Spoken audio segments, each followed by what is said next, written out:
Welcome to episode 4 of The Traditional Way, brought to you by the Martial Arts Inner Network. I'm your host, Brett Shumway. On this episode, we'll be bringing you the results from the Asian Games and previewing the 26th WKF World Championships coming up October 23rd through the 28th.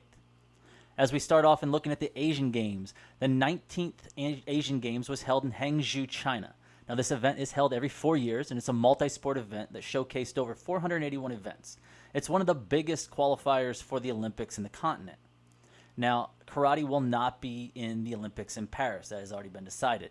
But it was the 8th time that the Asian Games has honored karate by being included in these games, with some of the big names in the WKF attending to vie for a medal. Now, this is not a sanctioned WKF event, so the wins will not help them in the standings, and they are not using the ranking system by the WKF for seeds. However, this event is huge for the Asian competitors, as it's one of the biggest multi-sport events held on the continent. Now, without further ado, let's start diving into the results and find out what happened here at the Asian Games.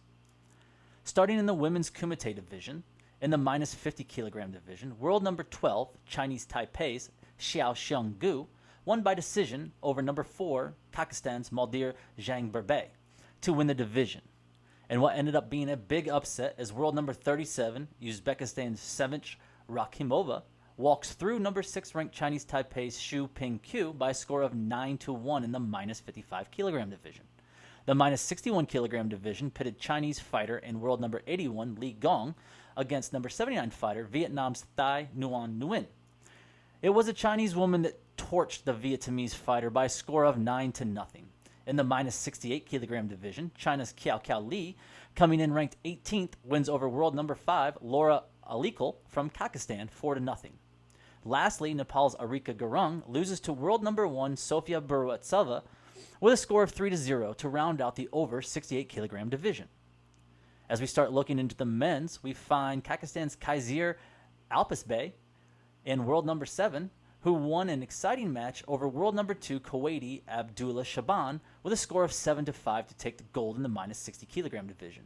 In the minus 67 kilogram division, we have the biggest upset of the tournament and possibly of the year, where Kuwaiti fighter Fahid Alajmi beats world number 1 Jordanian Abdel Rahman Almasatfa with a score of 9-6. Alajmi came into this event ranked 199th, only ever having won 3 matches in his WKF career and never getting higher than a participation at an event. This matchup was wild, as the matchup started off with a point apiece on an exchange, which is very rare. Then Alajmi took over, outscoring Al-Mustafa 7-1 over the next minute and 15 seconds. As the world number 1 attempted his comeback, it was too late, and he had been upset by the young 21-year-old from Kuwait. Moving on to the minus 75 kilogram division, world number 3, Kazakhstan's Nurkanat Ashikhanov, walks through world number 4, Jordanian Hassan Mazarare, with a score of 8-0. The onslaught of punching by unranked Malaysian fighter Muhammad bin Ab Malik wins over Kazakhstan's Daniyar Yurashev by a score of 10-4.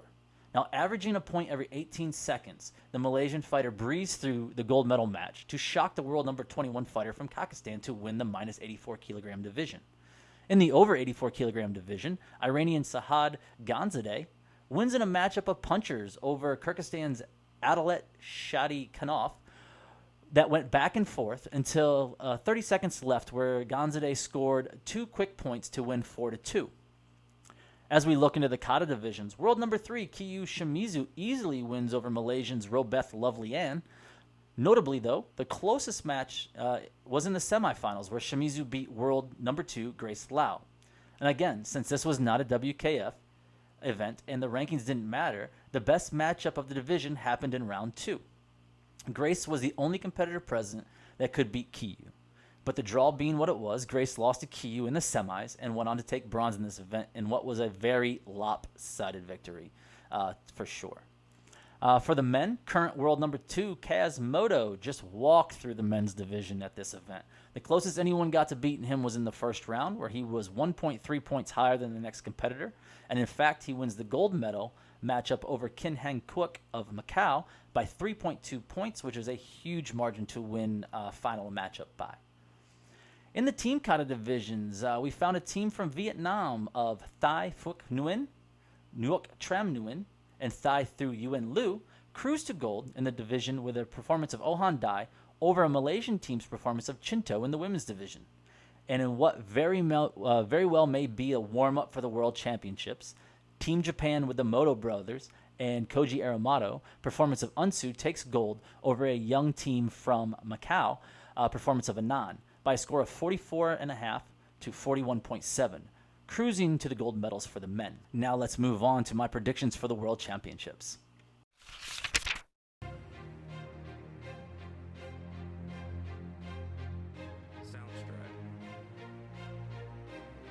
In the women's division, I expect the minus 50 kilogram division to come down between world number 1 Yergalis Salazar and world number 2 Reem Ahmed Salama. Now, Salazar is the grand winner from the Premier League and has medaled in every event she's entered this year. However, my pick for the division is going to be Salama. She hasn't competed a lot this year, but when she has, she's won every tournament that she's entered, to include beating Salazar when they matched up. Now, in the minus 55 kilogram division, American Trinity Allen is defending her silver medal from the Dubai World Championships, and it would be great to see her have a good showing here. However, world number 1 and grand winner Anzelika Terluga, dominant performance this year has been undeniable. I do not see anyone beating her this year, so while we have time, let's break down how exactly she does it. Anzelika has figured out her game plan and executes it to a T. Fighting primarily from the right side now, she uses her front hand Yuko to perfection to run up the score. Her distance and timing allow her to score with ease, with rarely her throwing it without scoring. Now, once she's up by 2 or 3 points, she spreads out the distance and relies on her front leg hook kick to run up the score 3 at a time, as she has scored a ton of ippons this year. She's very simple but very effective. It has worked magic for her this year, and she has taken gold in her last 4 events. I don't see the World Championships being anything different. Now, as we look into the minus 61 kilogram division, this is interesting. So the winner of the last 2 Premier League events was not chosen to represent her country in this division. World number 3, Sahara Shimada, will be present for teams but not individual kumite. So the division will come down to grand winner Reem Kamis and world number 2, Anita Saragina. Neither one of them having been very dominant this year, and I would say this division is up for grabs and maybe won by a lower-ranked fighter. Moving on to the minus 68 kilogram division, we all know who this is going to come down to, guys. World number 1 and defending world champion Irana Zaretska, and grand winner and world number 2 Elena Corsi. Now, these two have went back and forth all year long, and they are the only 2 with golds in this division at events they've showed up to this year. This matchup will be the one to watch at this event, and one or the other will win this division. So since Irana won the last matchup, I'm picking Elena to win. If history has shown us anything, she's due. Now, in the women's over 68 kilogram division, Japan did it again, guys, with world number 2 not fighting in the division, leaving world number 4 Ayaka Saito to vie for the division. However, she would have to defeat world number 1, and my pick to win this division, Sofia Burotseva. Coming off her Continental Championship and her win at the Asian Games, I think she's back on track with her latest results, and I think she'll carry that into this event and become a world champion in this division. As we look at the female kata divisions, now, one would have to assume Hikaru Ono is most likely going to win this division. I hate to say it. I really like to see Grace Lau win, especially since she's had great performances this year. She had a win over Kiyu Shimizu at the Continental Championships early this year. However, regardless of what my wish would be, I'd have to say Ono wins this division. Moreover, I'm going to take even a more bold prediction. I'm going to say that after she wins, she retires. I believe she's going to follow the tradition of winning 2 or 3 Premier League grand winners, followed up by a World Championship, and go out on top. I think she caps off her great career here and leaves as the best in the division at the time, and moves on to doing, I'm not sure, seminars and what all the rest of the former World champions are doing at this time. Looking at female teams, since most events do not offer team cut, it's hard to make an informed decision on who will win. You know, Japan has won the past 5 out of 7 World Championships, and they have to be in the running for this division, one would assume. However, I believe we may have a surprise with the French team. So they have 2 members that are ranked in the top 20 in kata. I think they make a run for the medal rounds this one, and I think they make the podium. I'm not going to say they're going to win, but I will predict that they make the podium this year for Team Kata. Now, Team Kumite, this division would normally be favored by a European country like Ukraine, Slovakia, or France. However, I feel Japan's going to pull us out this year. So because of their top fighters being left out of individuals, two of their three fighters in the top 5 in their divisions. I feel they win this division easily and take the gold.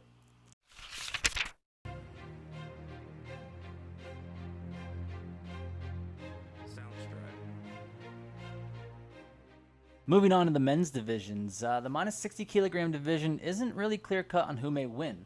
World number 1, Hiromu Hashimoto, who has won the last 2 Premier League events and will not be present in the division this year. And world number 2, Abdullah Shaban, just came off a good showing at the Asian Games, making him viable for this title. However, I believe world number 3, Angelo Crescenzo, may end up taking this division.